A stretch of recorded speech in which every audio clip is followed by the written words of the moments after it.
Will artificial intelligence bring hope or doom? Doom. Let's take a look at two versions of a sci-fi classic where the human race had to flee robotic soldiers run by artificial intelligence and bent on our total annihilation. Battlestar Galactica. So grab your coffee as we compare the classics of the 1978 Battlestar Galactica and the that's what they said, the reimagined 2004 version. It wasn't just a reboot. They said, no, this is not a reboot. It is reimagined. Well, I mean, they're at least right with that. I mean, it's better than them trying to say that it's the same thing, just rebranded. No. And then completely changing everything. There were some elements that were the same, but man, there was a lot was different in. So both the old and new versions of Battlestar Galactica had the main idea was this, that in a surprise attack, the Cylons, a society of super advanced robots, wipe out human colonies in space, ambush the human fleet, and destroy all the battleships except the Galactica and Pegasus. Fleeing from the Cylon tyranny, the last Battlestar Galactica leads a ragtag fugitive fleet on a lonely quest, a shining planet known as Earth. I don't have that same Lauren Green kind of voice. No, you definitely don't. No. Tried, no, but let's be honest, there's not that many of them out there. No, but it was worth a shot. This is a viewer choice. Good luck on trying to get that right. I always mess up. Viewer choice over there. Oh wait, over there. Yes, it is up there. Viewer choice. You guys had selected this over several other, including Sliders. Keep sliding back in the last place. Warehouse 13. Maybe Sliders wasn't as popular as I thought. Maybe I was just. It had some good things. Maybe I was just weird. No, it was fun. It was a good concept, I thought. So we also had a poll, and I'm gonna put this up. This is what we were talking about with this being the winner, and as you can see, it was by a pretty good margin. Battlestar Galactica. There were some other suggestions in there, and we do take those other suggestions and do consider doing the show. So there's several that we have on the list. But today we will only be comparing the 1978 TV series to the 2004 series of Battlestar Galactica, and we'll take a brief look at the threat of AI in our world, since that was what was breathing down their neck at the time. There are other incarnations of Battlestar Galactica. There was the Galactica 1980, which was a 1978 sequel when they do get to Earth, and it shows what happens there. We're not looking at that. We're not going to look at the Battlestar Galactica miniseries. That was actually kind of the pilot. It was a two-part pilot for the 2004 series. And we're not going to look at the sequels to the 2004 being Caprica and Battlestar Galactica Blood and Chrome. So we're just looking at the two main series and comparing them. The 1978 series ran for a whopping one season. It came to a screeching halt. It didn't last very long. No, it didn't. In my mind as a kid, it seemed like it lasted a lot longer than that. If you were to ask me last week, how many seasons? It's like 3 seasons or something like that. Yeah, but it wasn't. No, I think there's a reason behind that, because there are a lot of changes in that happened. So it kind of felt like it had a lot to do with budgeting and everything like that.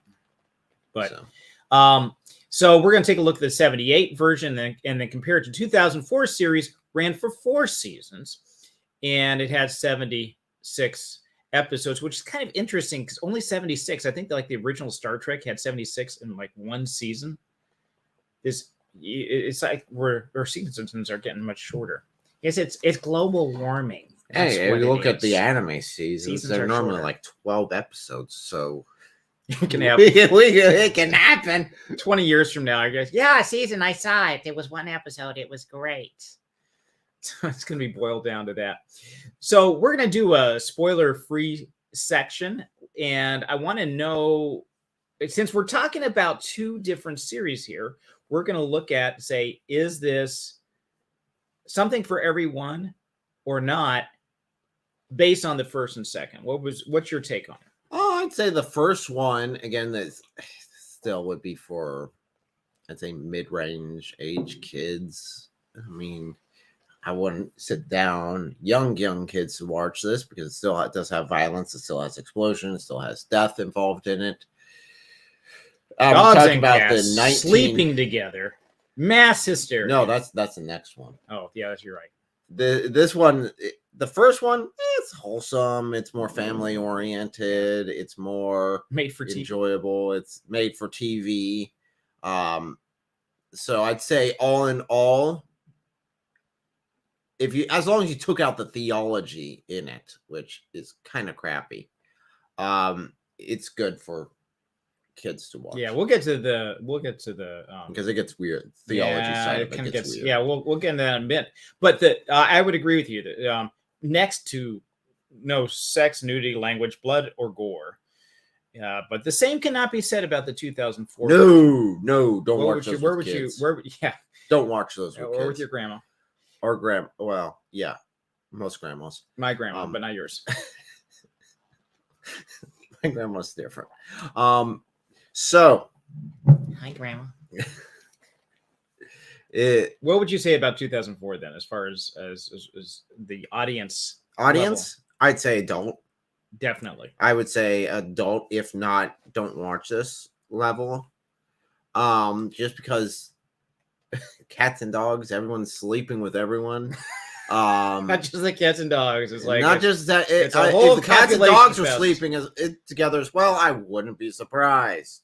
Yeah, it is like they are horny as all get out. It's like, not needed.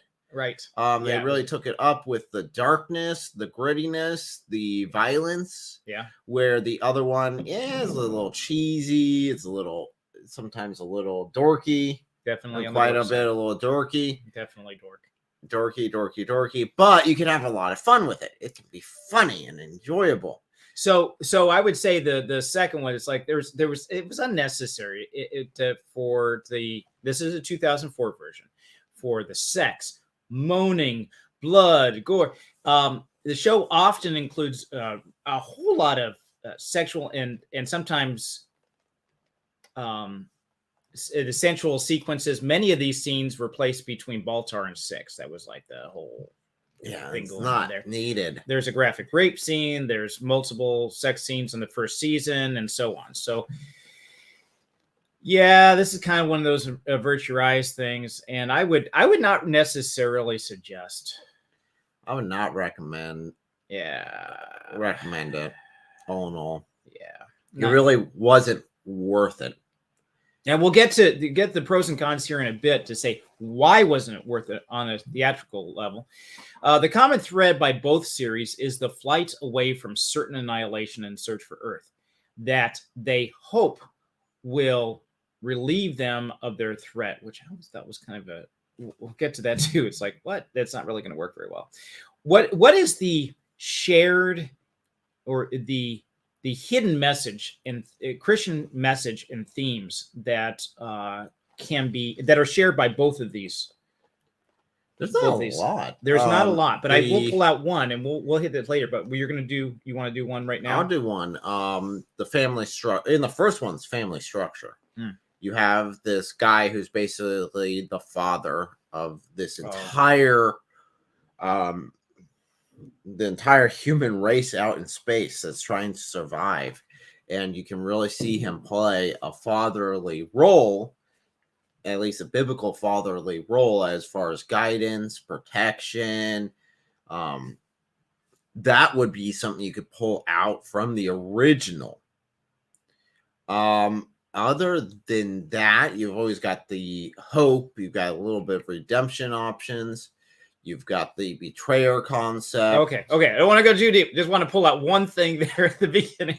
So just because these are teasers for what's coming out later. And I would say that to keep going despite the odds. I would agree with you on all of those. And we would keep going despite the odds, keep fighting for survival and hope But what's the difference between a Christian fighting for survival and hope and an atheist fighting for survival and hope?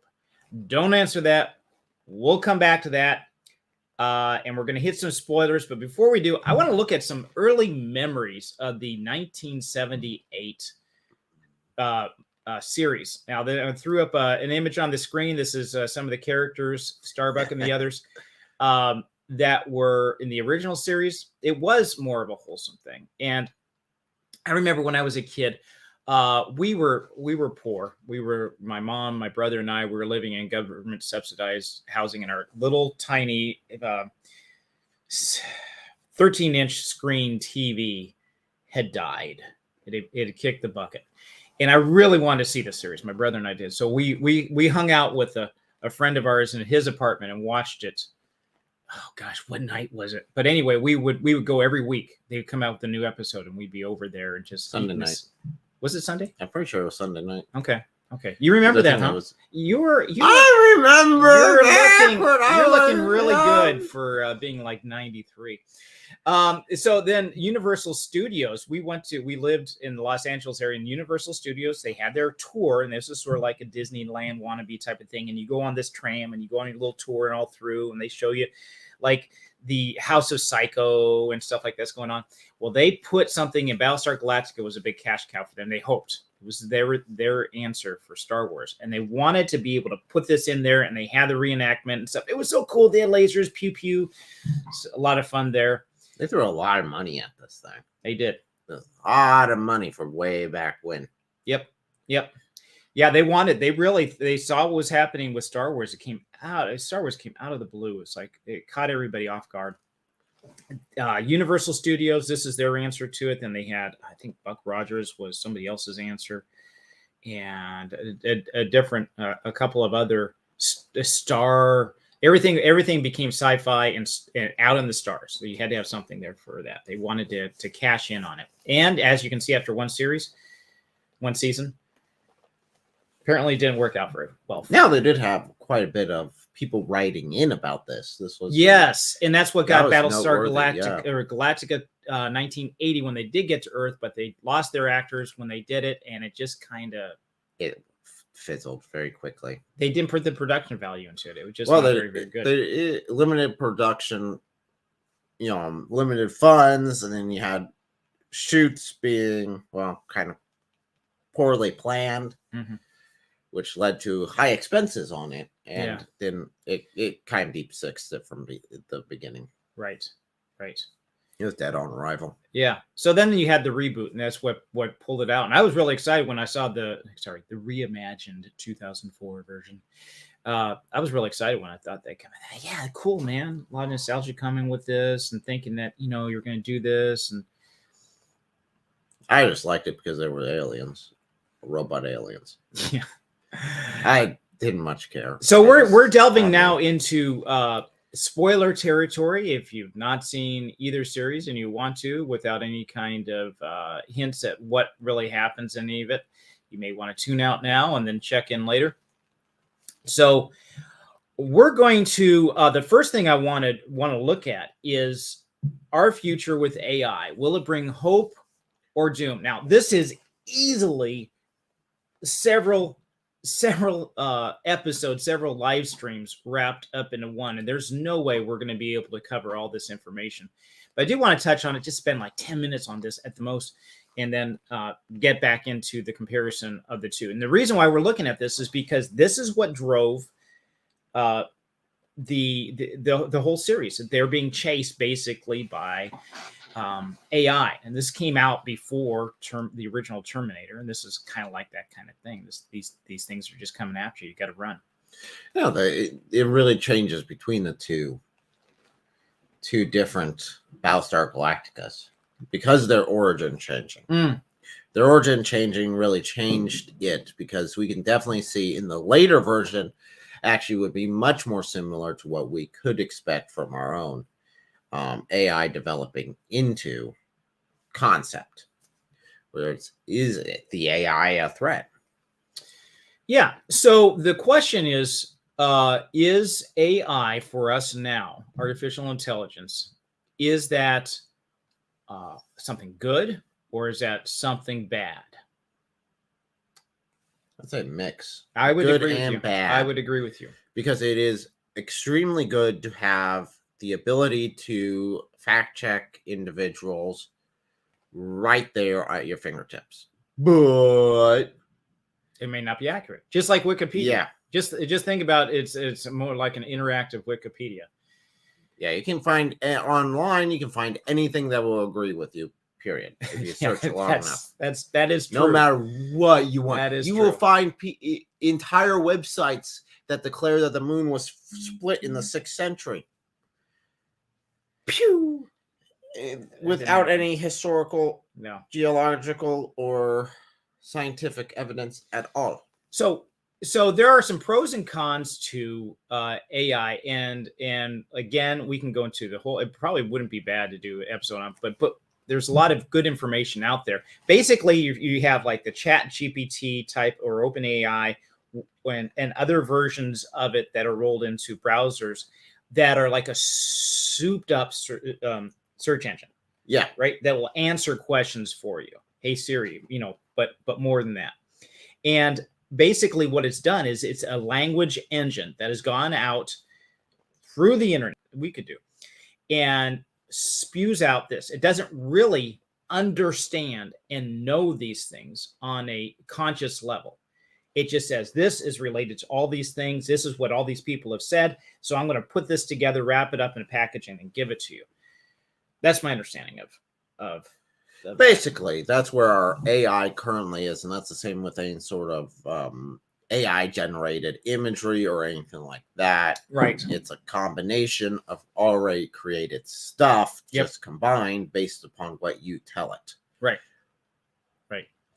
And so there are pros to it. There's efficiency and automation, data analysis, pattern recognition. You can use this 24/7. You don't have to wait for someone to wake up to call your friend Bob at 3 a.m. to say, "Hey, dude, remember in that episode of Battlestar? Hello? No, it doesn't hang up on you, right? So assistance with dangerous tasks, personalization and recommendation, medical applications, innovation and creativity. But then you got some bad stuff. Yeah. You got over-reliance on it, the lack of the ability of our own selves to memorize things, which has been pointed out multiple times. In fact, we were just talking about that before the stream came on. You're pointing out that you had multiple friends' numbers memorized. Now you don't even. Okay. So we had. I want to bring up. While we're on that topic, we had a comment on the live stream. Say that how many hours per day, every day, does the average person spend connected to the internet, one way or another, worldwide? And this is it's a game continuous. Most people are continuous now. Yeah, if you look at sci-fi back in the 60s and stuff like that, you would have had one massive mainframe and not the personal computers that we have now. That was something nobody really. It wasn't a mainstream concept of the future to have individualized computers and then tied together. That was the next step. All these computers are tied together. And what kind of impact that has on our society. We're still navigating that. If technological advancement were to stop right now, today, before AI is actually fully implemented, we would still take maybe several generations to fully digest the internet itself and its impacts. Right. Yeah. The internet itself has brought about massive issues. At the same time, it's brought about massive good. We can sit down as far as ministry goes nowadays. Mm-hmm. You can sit down in a studio in the middle of nowhere and reach people across the world very easily. Right. That's huge, man. When I was a kid, to be a missionary, you'd actually have to get your butt over there. You might be able to call them, but who's going to take your phone call, right? Yeah, and the phone call won't be cheap. No.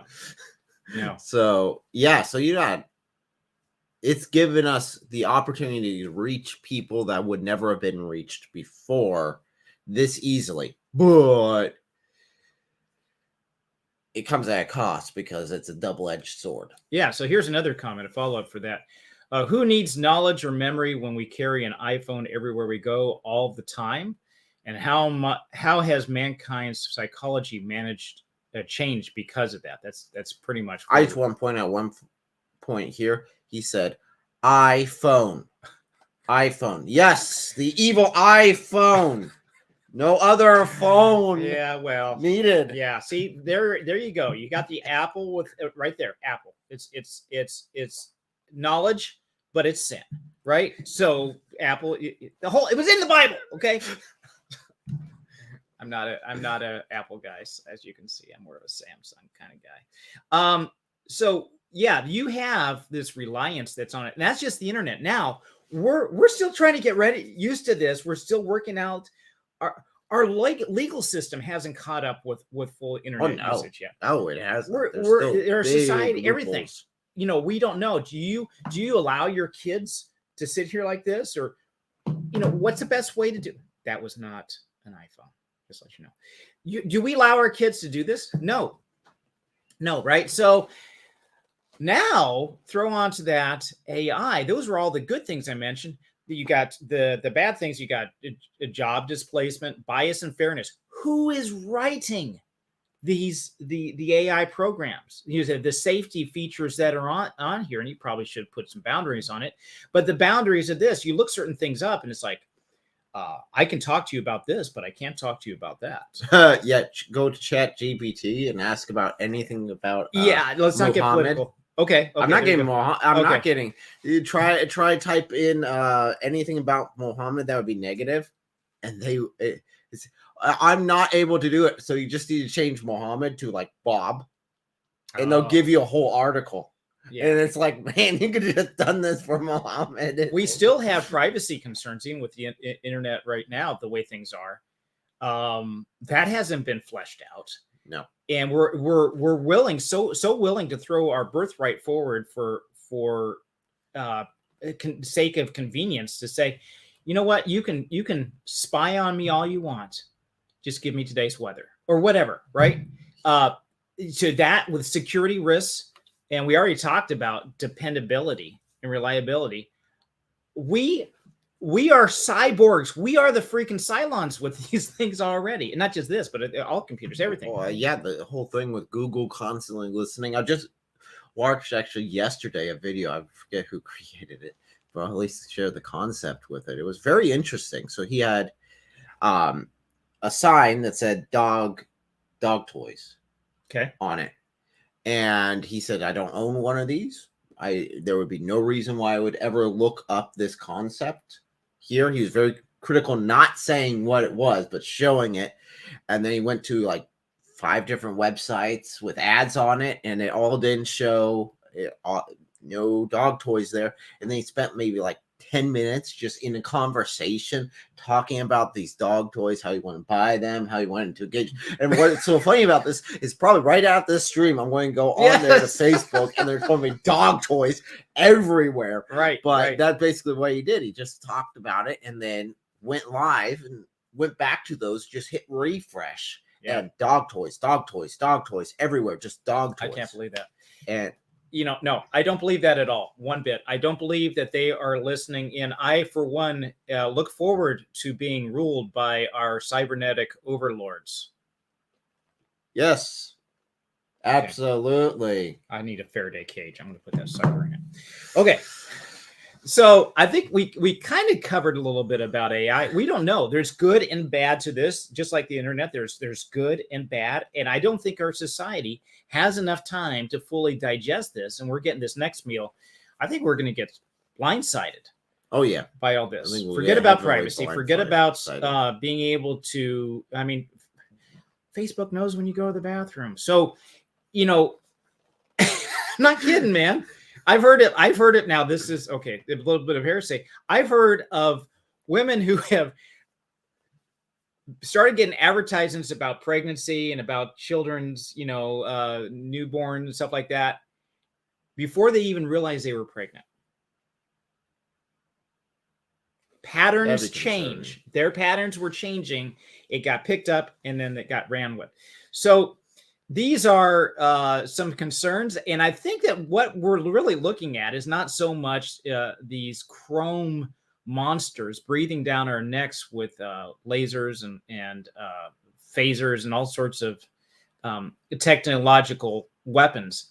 I think that we're looking at for an AI threat is what we're carrying in our pockets. This is a real possibility, and we have to keep our guard up on certain things. Watch the cookies that you have or whatever.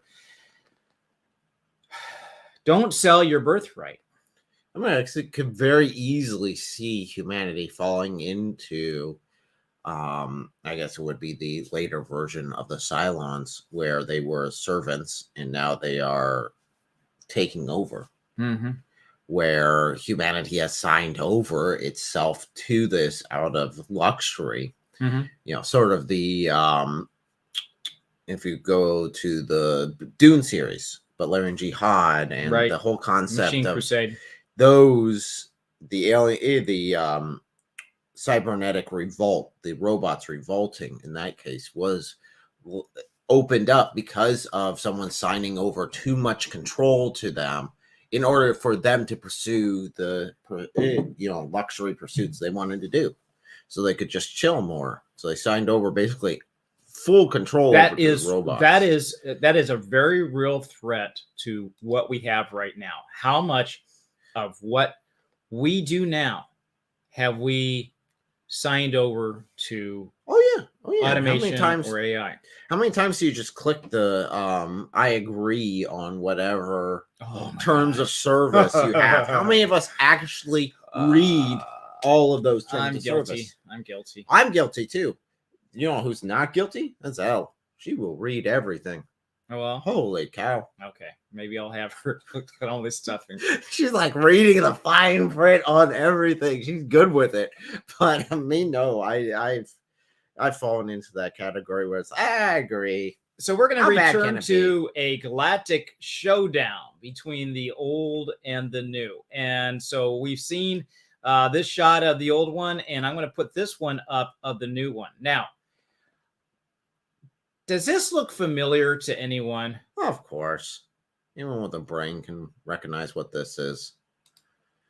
Now, that just kind of, just because it's almost like somebody taking God's name in vain. No, like, this I'd is say more that's sacrilegious. That's pretty accurate for the newer series. I'd say they kind of nailed the whole thing. Yeah. So this might just sum it up in a nutshell. Okay. We have what would be Michelangelo's Last Supper here, and the human Cylon is standing in for Jesus, and there's the whole thing of betrayal and all that kind of stuff going off to the side. And they set up everybody else, all the other characters, as the disciples, looking back and forth. So you're saying that pretty much does kind of sums up basically it. I mean, the newer one was really bad. So there were some common threads of both series: the quest for home, the exploration of identity, and the overarching theme of survival. Now, which of those, or all of them, I'm just going to throw this back at you. Which of those resonates or conflicts with Christianity? And let me say it again: the quest for a new home. The quest for a new home, I'd say it resonates within in Christianity, because again, we are not of this world, but we're in this world. Okay. And we're always to be looking forward to the next life being in heaven, that being the better place goal, but to value still being here and the opportunities that presents to us. Okay, so there's a really good analogy here between the two, because you not only have a better place that you're going to, that you're striving for, but you also have the ever-present, almost like demonic threat breathing down your back. Our fight, at least in the original series, was not other humans, but this other species that wanted our total annihilation. Now, we've mentioned what the origin was of at least I have mentioned the origin of the newer Cylons, but the older Cylons weren't an AI rebellion that was created by the humans. They were an AI rebellion that was created by another alien species that came over here to kick our butts. Yeah, so this is the original robots of the 1978 version were automated systems created by a species called the Cylons, which were reptilian. Little side note, that was not the original concept for the story. The original concept of the Cylons were reptilians, and the suits, or the Cylons, the mechanical, they were just supposed to be spacesuits. But because of budget cuts and stuff like that, they just said, no, they're just robots, and just went with it, which really stuck. I mean, it stuck, even went for the current series too. The newer series, the 2004 version, it was very complicated. The background, it was really originally started on Earth, and it had like a Dune type of rebellion of the robotics that took over.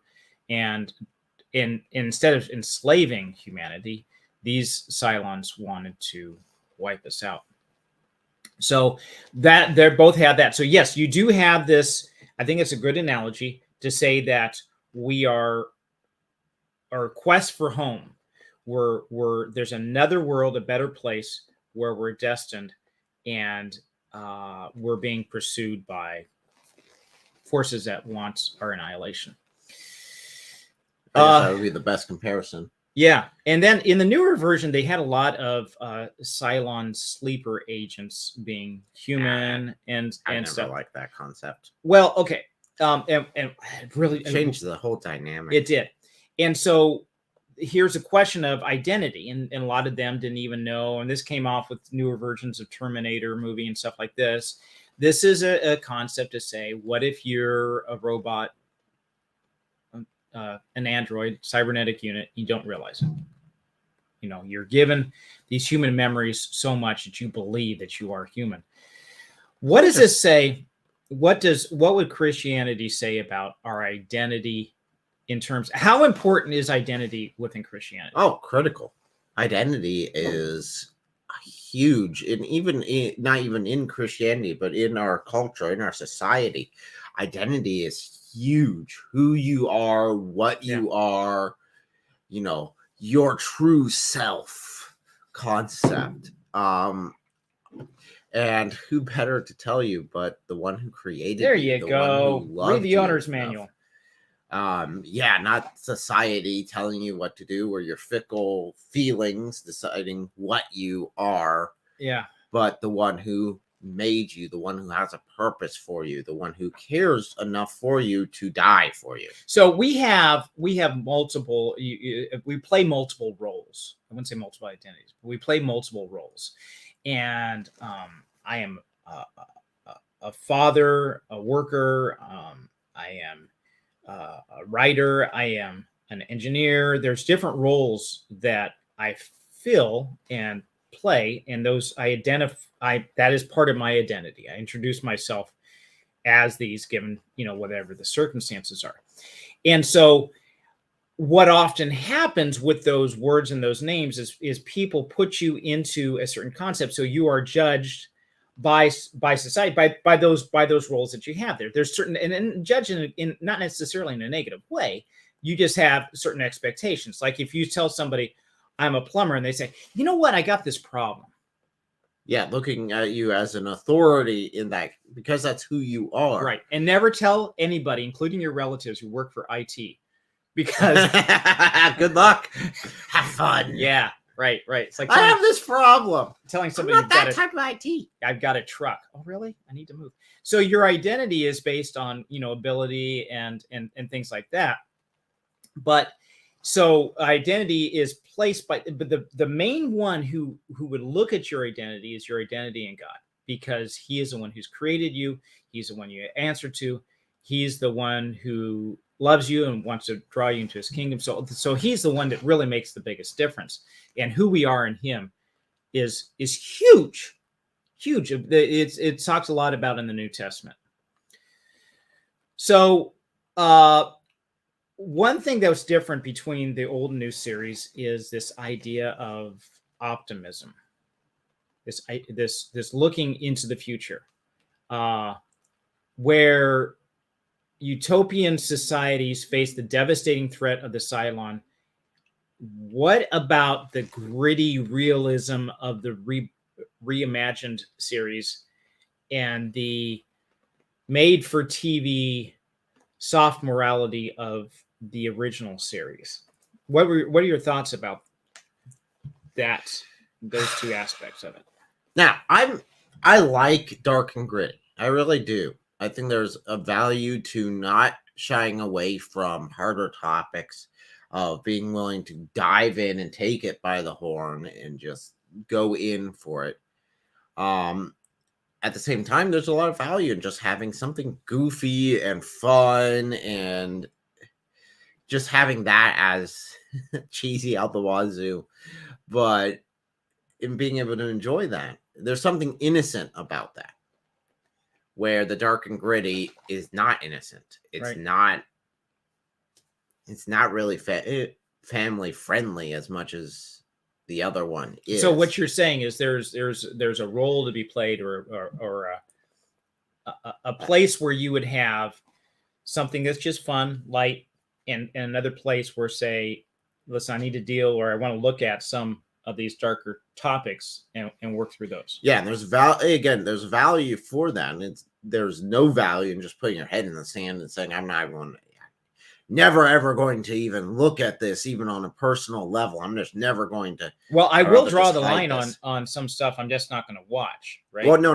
There's that's not what I'm referring to. I'm referring to topics within the world itself. Okay. In the world that we have to deal with as Christians, that hiding away from it's not going to help anything. Right. So, but that being said, I wouldn't necessarily recommend the later series just because of the issues we've already discussed. Now, they're cool robots. Don't get me wrong. They're really cool looking robots. I thought, awesome. In 78, when I was a kid, I thought Cylons were pretty cool. They're even the voice and the one eye going on. It's a Cyclops Cylon. Okay, I get it. The one eye going back and forth scanning. They took that and put it into a car, called it Kit. But you got that going on, right? That was cool stuff back then. What was that? What was the actor that the Cylon followed him for the rest of his career? Was it MASH? He was on MASH, I think it was. Oh, are you talking about the guy who did? Oh, no. You're talking about the guy who did the original Starbuck? Yeah. Okay. He appeared in A-Team. Wasn't there a? Oh yeah, it was A-Team because he had a later. And he's sitting there and he's like the robot walks by in the intro. Dirk. Yeah, Dirk Benedict, I think. Is the actor's name. Yeah. That I thought that was hilarious. Face. I saw the Face the in A-Team. Yeah. There's a robot walk by. Yeah, that was. You wouldn't get it. That was even in the opening credits of A-Team. Yeah, you wouldn't get it unless you already watched the series before this one. And since it was the same, that's funny. It's a company, they had rights to it, so they went ahead and did it. And man, that was just. I like stuff like that. Yeah, that gets me. Yeah. So there is a point of having this gritty realism that's in there.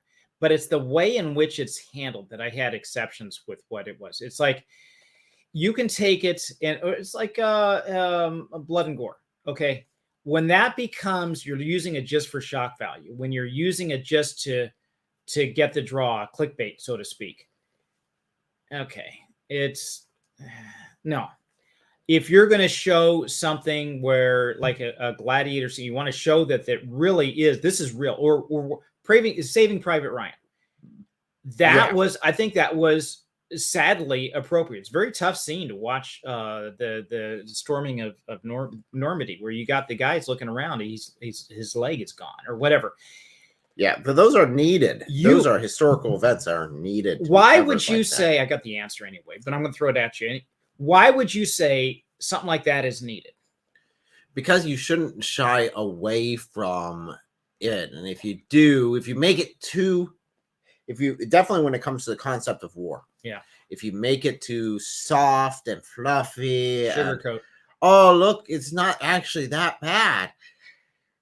You'll get people who will go to war with that concept and will have a very, very rude awakening. You should be aware of this stuff. And you'll have people who are coming back from war who have fought in war, and you look at them and saying, well, it wasn't really that bad. No. You know, and come with the concept of it was just this not basically vacation that they went on, and they come back and now they have all these issues and they're claiming all these special stuff, and it's like, no, they went through some garbage, like some of the scenes in the Patriots. It was brutal, and you do need to realize war is hell, but it's even a little bit worse because, well, in some ways, hell is really bad. But could you say hell is? I'd still say entirely, hell's worse. Okay, so but it would be the next step to that as far as what we can experience here on Earth. Yeah, and you really have to make sure it's got to be a good reason for you to go to war. Not just something frivolous, not a land grab, not something just for riches. Somebody wants to make some extra money, nothing like that. It has to be a really, really good reason, because there's no way you can avoid it. So that's there's an advantage for having the gritty stuff where you're thinking that they kind of crossed the line in the 2004 series with either the grittiness or just the dark theme. Where would you say that the grittiness I would completely be fine with. The darker aspect of it being that's a reimagining, not a rebranding. Right. That's fine. I wouldn't have had that. It's the overwhelming sexual content that's in it that really crossed the line for me, saying, wow, I would really not watch this again. Yeah. Because of it. And if I would have known going into it that there was this going to be this level, I wouldn't have watched it to begin with. Right. Right. Yeah, it was too much. I'm just going to throw this up here. Go ahead. Okay. Just a good morning. Good morning. And late, but not too late. So we're still here. You are late. You shall be given 16 lashes.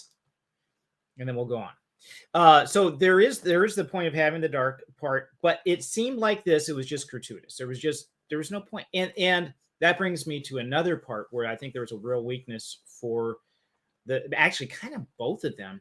They kind of meandered in their overall arc really badly. And I think the later one suffered from that a lot more than the older one, because the older one was dorky. It was goofy. Well, okay, so let me talk about the older one first. There was it launched with the original episodes. The first few episodes were good. After the pilot, actually the next episode was kind of dorky.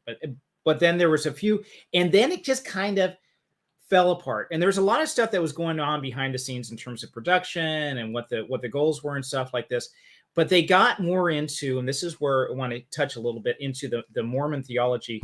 It was not like it was dripping with it, but there was some that really came in. You had the Lords of Cobol, and you had this idea when they ran into the starship, and you had these sort of ascended beings in there, sort of angelics and things like that were going on. If you're familiar with Mormonism and you can see where some of these reincarnations, we will become God, that type of concept is there.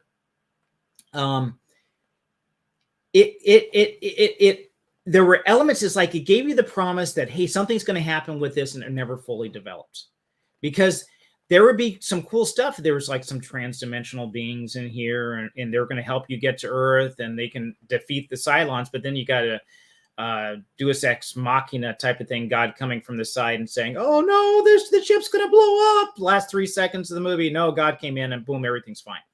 So, but both series dealt with, I think, a lack of series arc. They they knew where they were going to Earth, but that was it. There was really nothing else in there, especially the second the 2004 series. Well, yeah, because again, the first one being cheesy, you can kind of, the writing might not be the best. It can be it meander a bit. It can get dorky, but the second one was taking itself way too seriously for that. And unfortunately, there was not a clear road path with that. Yeah. And I'm going to throw this comment up here. This is what we were talking about earlier with the unnecessary stuff that didn't really add depth to the stories. No, it didn't. I think, there's some like, this characterization, or you're just putting a tone on it and stuff. No, you're looking for we're making it more realistic. It's like, no, you're not. You're just adding garbage into this in order not to drive the story, but to drive ratings, to try to get more interest in it, because after all, sex sells. That's it. So we want to get more eyes on this, so we'll throw this garbage in. I don't know if that was actually the motive of the writers there, but I can see where I can't imagine being anything else, because it wasn't like they needed it. I'm not sure. All that could have been taken off. Could have been taken off screen, and it could have been either hinted to or not even touched on at all. Because again, it didn't show any character progression, didn't show any story progression, nothing like that. So there's another aspect to this too. So I'm an author. I'm a science fiction author, and for anybody who's done any fiction writing, they probably have heard the term pantser versus plotter, and these are two different approaches in a large scale thing that authors generally take, and people tend to fall into one camp or the other. A plotter, as you can imagine, is someone who plots the story out, and there's different degrees to that, and this is a sliding scale. So you can be very rigid to say this chapter, so many words or so many pages into it, this is going to happen, this is going to happen, this is going to happen. So you can get it can be so wooden that it just becomes almost formulaic, or doesn't allow the story to breathe. On the other hand, you have pantsers that are right by the seat of their pants, that they just do whatever. They just have these characters, and maybe they sketch out the characters ahead of time. They throw them in. Stephen King does this. They just throw the characters into a situation and see what happens. I'm kind of a plantster. I do a lot of plotting, and then just things change. If the character decides he or she's going a different direction, then okay, I got to work with this, because they actually do take a life on their own. The reason why I bring this up is because I think in the 2004 series, it seemed like there's a lot of meandering. You have promises and expectation. If they talk about the Cylons are monotheistic, and the humans are polytheistic. That's weird. I can understand that. There's actually some interesting concepts of what's behind it, and then their thinking and stuff like this. But it's like, okay, who am I going to root for? The point is, like, the humanity is so messed up in this series. It's like you're almost rooting for the Cylons, saying, wipe them out. I think that's where one of the issues with the series is a lot of the characters weren't likable. Oh, yeah. I'd say was a big issue with the second one. A lot of the characters weren't likable. You had the whole gender swapping of Starbuck. Starbuck was one of the strongest characters in the first series, and you just said, okay, we're just going to rewrite this character from this dude who's more like a Han Solo character to this liberal woman who's this, female boss who's going to do all this stuff and sleep around with everyone. Yeah, the original Starbuck was likable. He was a goofy kind of guy. He bent the rules, and he was also Apollo, which is a guy on the left or on the right side. He was a straight man, and Starbuck was a counterbalance, and there was a mix, a bounce of relationship here. That you like the goofy Starbuck. You like slapping him upside the head sometimes. Okay, stop it, dude. Let's be serious. And but you don't get that with the next one. So the rebranding now. That one just fell flat on his face. Now, back then we still didn't have the overwhelming amount of girl bosses under every rock and corner. It was starting to really. It was starting. It was starting. It was the beginning. Because we talked about but- Janeway in the last one. Yeah. Okay, and that was mid '90s, and this is 10 years later. They did such You don't have to. So you can have strong female characters. Sigourney Weaver in Alien. Yeah. Okay. natural characters. Yeah. There's a good example of a strong female character who's kick butt, but she does what she has to do, right? Yeah. And I think that there's strong, and again, even in like when we were talking about Voyager, the other one, the mechanic, which again the names keep escaping me, but B'Elanna Torres. Yeah, she was a strong female. She was an engineer, not a mechanic. Okay, engineer. She was a strong female character that fit the environment, that didn't feel forced, that was naturally flowing, and she really was one of the more interesting characters in the entire series. Yeah. Where I found Janeway to be Okay, so I don't want to get too much on the older one, but here's another one. Could you pronounce his name, please? No. Please, Komachi? Komachi? That sounds familiar. It's Where does that Japanese. come from? I know, but is he really Japanese or is he just... I don't know. I think he's turning Japanese. I really think so. So that was an old song. You have no idea what I'm talking about. I have no idea. He's a huge fan of BSG. That sounds like some kind of alcoholic drink. Yes, Japanese. Yes. Okay. Cool. It comes in faster on my side. Okay. Than yours. Yeah, I'll put that answer up. I can see the filter. So next week. Okay, we're gonna teaser now. There's the release of Godzilla. -1 is coming out here in the States. I think December 4th.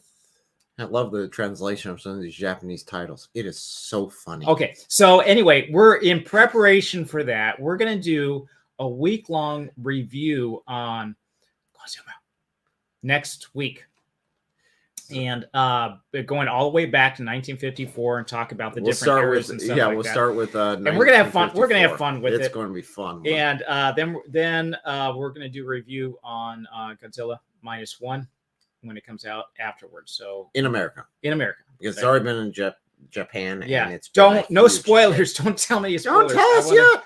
I want to see what's going to happen here. So there are still there was still a vulnerability in Ripley in Aliens 2. Maternal instincts when she finds new. Yeah, that was huge. So, and I think that's one of the strongest things for, I guess, female characters to make them relatable, as well as have them something to overcome. Is having those vulnerabilities. Right. Well, that's the same for any character. Well, that's for male. I think what the difference is you can have a strong masculine character and you have a strong female character or feminine character, and they both have their own strengths. I think what really just grates upon me is when you try to make a woman into a man or a man into a woman. There are natural traits that both have that it just doesn't fit right. It doesn't work right. It's like putting a freaking Apple phone, an iPhone, into a Samsung cover. It doesn't work, people. Stop it. It's wrong. It's taint natural. So yeah, that's what happened with exactly. All right. So sorry. I will say straight out, I'm misogynist, I'm a bigot, I'm all the above, okay? I've been called everything. Those names don't mean anything to me. I do have morals. I do have, I treat each individual person on their own merits, based on their merits. That's it. And you can call me whatever names. Those names are meaningless. I don't care. Well, with also with the foundation of them being created in the image of God and the respect required from that alone. That's where the starting point is. And then whenever else you do, then it's like, okay, well, you can build off of that, or you can try to tear it down. Your choice on that. Okay. But yeah, having our identity come from Christ, come from God alone, really just cuts through any sort of, names they'll throw at you. And I'll tell you what, with being unified in Christ, all Christians, I have been to different countries around the world. And as much as I feel like an alien in these societies, maybe not understanding the language, maybe not understanding the culture, trying to fit in, everything. But the minute I discover that someone else is a Christian there, it's like, boom, we have this commonality together. We are brothers and sisters, and we're going to be spending eternity together. It's a wonderful thing to be able to see that unity of Christ. Okay, so we have gotten way off. Battlestar Galactica. Back to Battlestar Galactica. Yeah. Both of them.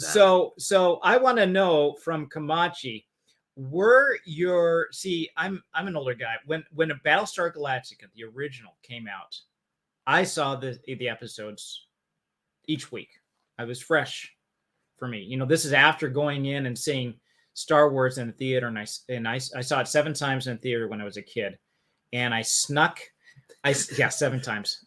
I snuck a tape recorder into a pillow. I snuck it into the theater. I put a tape recorder in there, and I tape recorded Star Wars. Okay. I probably shouldn't say this. I'm going to get arrested now, but I think it might be slightly outside of the limits on that charge. Well, yeah, what the heck. So my brother and I memorized lines from this. So when Battlestar Galactica came out, we were like geeking out over this whole thing. So it was, don't laugh, it's funny. So I'm just saying, man, you must have been desperate because that was cheesy. Yeah, it was cheesy. You look back now, the special effects, but there was something of human character, I think, in the first that you don't have in the second. Is Commander Adama was like a father to everybody. And the Commander Adama in the next one, I think he was pretty cool too. But yeah, I really liked. And there's something that it's aged well.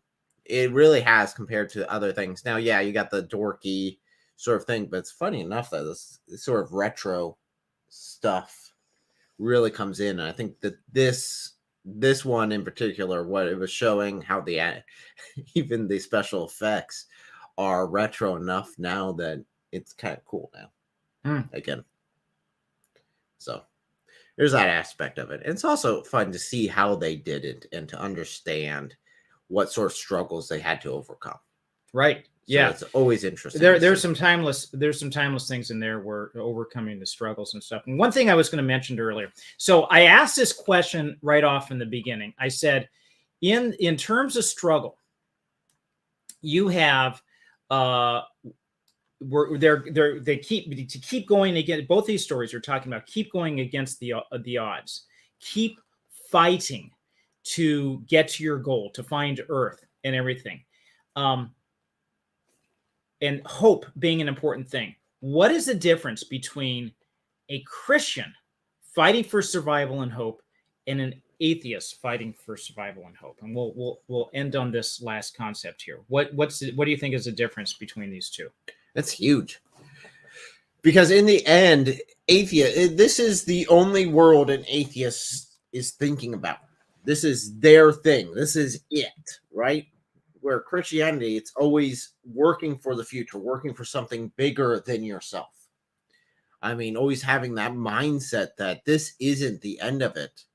Where atheists, now there's exceptions to this, because there are atheists who have the mindset of the entire race and trying to work for the betterment of the entire race. But they're the exception, where on average it falls into, what can I get out of this life while I'm here? I need to benefit myself as much as possible. Right. Okay, so you hit the nail on the head. We have a Christian knows that there's more to this life. This is just a very small part of our eternal existence.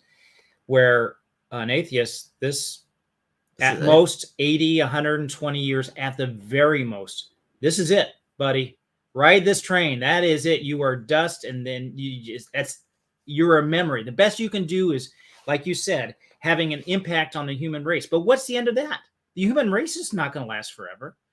Eventually this whole universe is going to fizzle out either into temperature decay and death, or get the big fizzle or the big crunch, one or the other. So it's all over one way or another. And your little small impact on humanity, give me a break. I mean, you might have a little bit, but it's not. So, and I think that's really just the sadness of it is that's it, right? That's all you got. And that's really where it leads into, because then it's like, well, if it's not ever going to actually matter what I do, then I might as well just enjoy myself and take whatever I can get from this. Yeah, the loneliness or anything like that you get. That's it. That's it, man. You're there.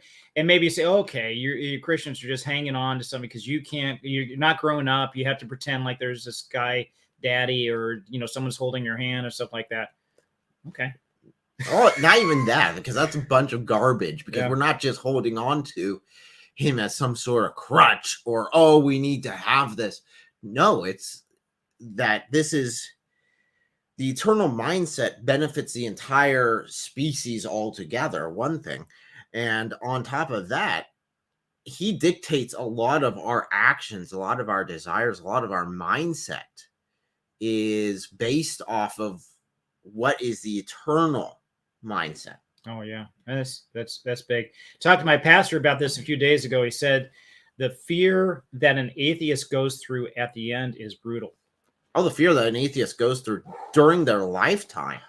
I mean, just at any point, just they could be dead and then everything's gone. They're just nothing. One thing that I find is incredibly sad is that if you approach somebody with the gospel or you talk about Jesus, they say, you know what? I'm going to live my life to the fullest. When I get to the end, I'll take care of it. You try to talk to people at the end. It's like, don't disturb Bob. It's his last few days. Let him be in peace. I'm thinking, what? This is like a last opportunity. He needs every chance he can get. Which way are you going to go on this? So what's that? Is like, even, facing some of the stuff that I faced throughout my life. I mean, looking at death in the face and being able to say, I mean, if I was an atheist, man, I could not do the stuff that I have done if I was an atheist, because it would be too terrifying. Yeah. It would be risking too much. Yeah. Where I think in the end, atheists have more faith than Christians, because there's a lot that you have to not believe. I mean, a lot that you have to put away. There's a lot of faith that you say, I'm not looking at this. I'm not going to pretend these things don't exist. And I'm going to pretend a lot of other things do exist for it to be able to happen. So, so we have coming up. Exactly. Yes. I love this chat. This chat's going so great. Exactly. I'm going to just keep playing these two over and over again. Let's go put that as his thumbnail. Exactly. John. Exactly, John. All right. Yeah, well, that would so we got some things coming up. We did talk about what's coming up next week. Before we dive into Godzilla, we're going to look at a more somber question, I want to be able to put in real apologetics that's here. And this is, you guys help me out here, because we're trying to find out where's the best direction and goal to put this channel. We almost have two competing things. We have the reviews of pop culture in terms of science fiction and fantasy, and then we have deeper theological stuff, a lot of it with languages that seem to be very popular. But they really do coincide to say the same thing, is we have to understand our faith. That's where the theology part comes through. And then we relate that to what's going on in pop culture in the world, so we can communicate those concepts to other people, maybe through analogy or through different use things and stories that they're familiar with to teach the gospel story, just like Jesus talking about a farmer going out. You guys understand farmers, you understand fishermen, you understand these other things. I'm going to teach you kingdom principles based on that. Well, the same thing is with the review on these movies that we do that. Yeah. So on Monday, we're going to take a look at what language did Jesus speak. I think this is critical, definitely for I'd say anyone that's reaching out to Muslims, this is something that comes up a lot. Is they're actually saying, well, what did God in Aramaic? What's God in Aramaic? Jesus spoke Aramaic, and that's the only language he spoke. Well, yeah. So you'll be addressing that on Monday. Yes, indeed. Yes, indeed. And then starting next week, we're going to go through. Starting through next week, we're going to go through different eras. What the heck is that? This one here. All right, there we go. Sorry. Technical difficulties. Yes. We're gonna take a look at the whole era of all eras of Godzilla. Go through each one and to the lead up to actually do the movie and the review. This would be fun. It's gonna be a fun time. It's gonna don't be know a lot of cheesy stuff. It's gonna be a lot of dorky stuff. Yeah, I'm not sure It's how gonna be a many lot of theological truths we're going to be able to come out of this. Godzilla. Yeah, just Out of Godzilla. so Oh, so. Kamachi, if you could be there with us, I would appreciate that, and Oh, I think it'd be a lot of fun. give us your insight. I think he'll be definitely be there by some of the. Okay, here we go. Yeah. Kaiju movies are great. Okay. Oh, it's hilarious. And your English is fantastic, by how the way. much I've seen. Watching some expatriate U.S. guy that's in Japan. No, he's not. He's probably native Japanese. What I think is funny is how much I've watched them over my lifespan. And how, I mean, granted, when I was growing up, it was like dinosaurs. I was big into like everything dinosaur. So when I was growing up, we had dinosaurs. I was not going there. I wasn't going to be that mean, but to have a really big dinosaur on the screen and have this in modern day, really appealed to me as a kid, even growing up, watching some of the older ones. So, and I've always been a fan of them. So this is going to be a fun time. Yeah. So we're looking forward to this.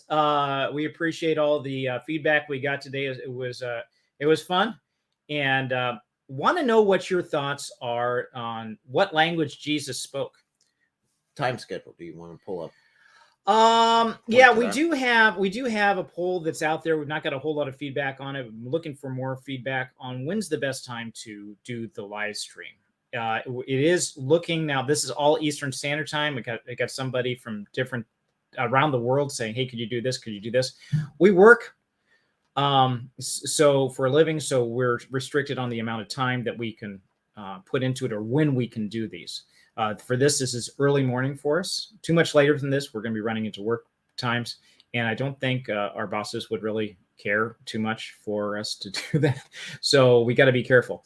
But if you do have some feedback for that, we would appreciate letting us know what's the best time for you. And you can find that on the community tab. In the community tab. And if one of the times are not listed on there that you can go for, put down in the comments. We'll see. We'll try to accommodate the most people we can. We're not going to please everybody. We're going to try to give it the best shot to allow more interaction, as much interaction as possible. So again, guys, thank you. And we'll see you Monday. We're talking about what language did Jesus speak.